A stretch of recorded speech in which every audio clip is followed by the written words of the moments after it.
I got this feeling inside my bones. Can't stop the feeling.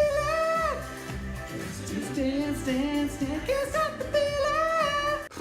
Yeah, Justin, that note is way too high for a man.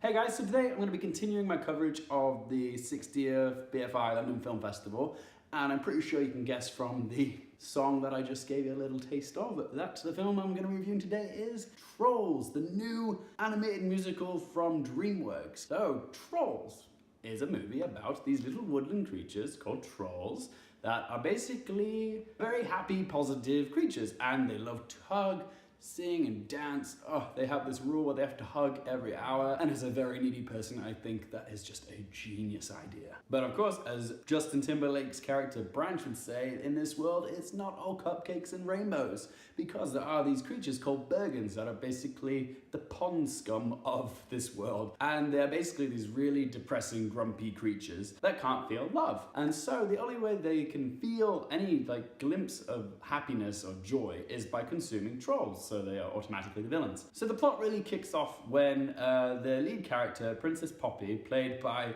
the mellifluous Anna Kendrick, decides to throw this big party for all the trolls in the woods, and it creates so much noise that it attracts one of these Bergens.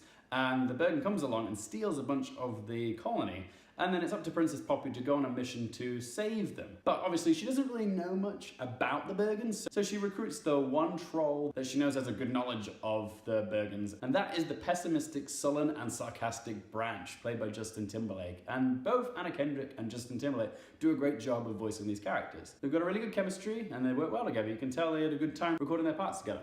So yeah, like any kids film though, it's not about the destination, it's about the journey, and it's about, the lessons that both Branch and Poppy learn along the way. But of course, this is a movie all about the soundtrack, and that's kind of all there is to it really. But when you compare it to other family films, it certainly is entertaining, but the message that it gives is a bit too sugary and a bit glossy compared to others. Like if we compare it to, say, Inside Out, that's a movie that teaches kids about emotions, but it also teaches kids it's okay to be sad. That's a good and healthy message. However, Trolls, which does address some topics of acceptance and tolerance, its main prominent and visible message is happiness. And while it is a positive message, it kind of feels to me that it's a bit empty, it's a bit hollow. There's nothing really meaningful to it. It's basically just an hour and a half of, pop songs telling you to be happy with, some fun action sequences thrown in for measure. And yeah, some other issues I had with this film was the introduction itself to this world feels a little bit rushed. It's very flashy, there's a lot of information thrown at you. I was at screening for this with a bunch of families, and in the first 5 minutes, I didn't hear much laughter at all. Not from the kids, not from the parents. It sort of misses the mark on its tone right at the beginning, but then when the actual story is set up for the Poppy and Branch storyline, it gets a bit more interesting, a bit funnier, finds its feet then. But yeah, to me, the first 10 minutes felt a little bit rushed. Also, there's this rich supporting cast, but other than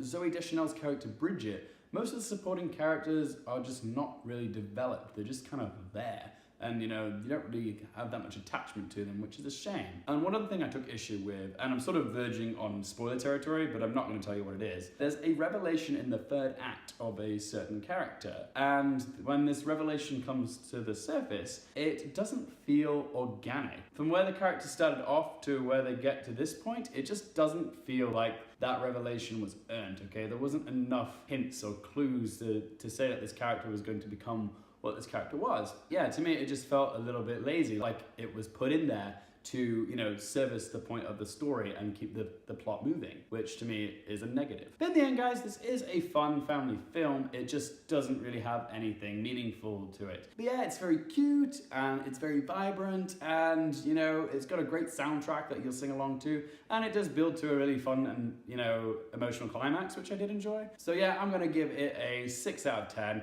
Families are really gonna enjoy it, but in the grand scheme of all the animated films that you've ever seen, it's not really gonna fare quite high, I think, for most people. Thanks very much for watching, guys. For more things related to movies, TV, and popcorn culture, I'm Luke Hayfield. Thanks for watching.